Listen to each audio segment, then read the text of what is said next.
Good morning. Elephant Island, at the southernmost point of Earth.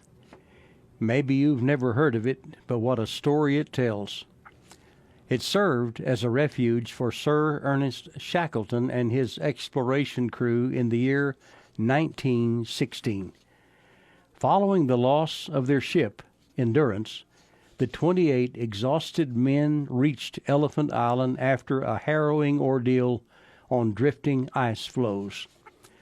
The first of Shackleton's crew to set foot here was Pierce Blackborough, originally a stowaway on the Endurance.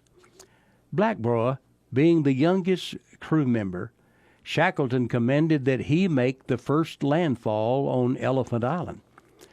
Well, after camping at Cape Valentine for 2 nights, Shackleton and his crew moved 7 miles westward. There they discovered a location which offered better protection from rock falls and from the sea, and they called the place Point Wild. Realizing there was no chance of rescue, Shackleton decided to sail to South Georgia, where he knew there was a whaling station. In one of the most incredible feats in the history of sailing and navigation, Shackleton sailed with 5 other men on the 800-mile voyage. His second-in-command, Frank Wild, was left in charge of the men stranded on Elephant Island, waiting for Shackleton's return with a rescue ship. In his memoirs, Wild recalled, as they departed, our men gave them 3 hearty cheers and watched the boat getting smaller and smaller in the distance.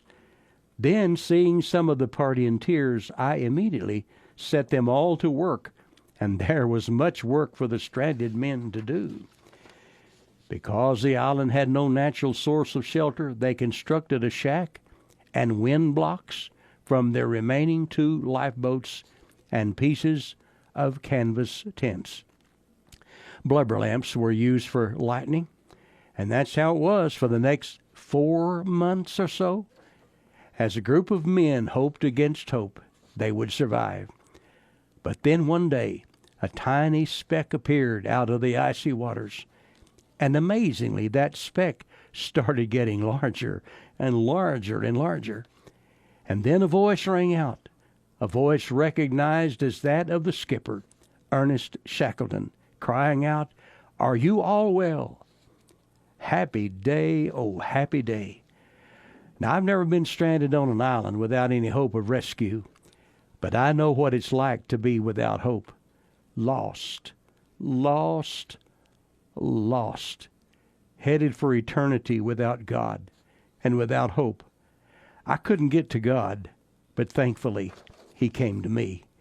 And if you're lost today, if you'll only let him, he'll come to you. Just ask him. I'm Larry Hatfield. God bless.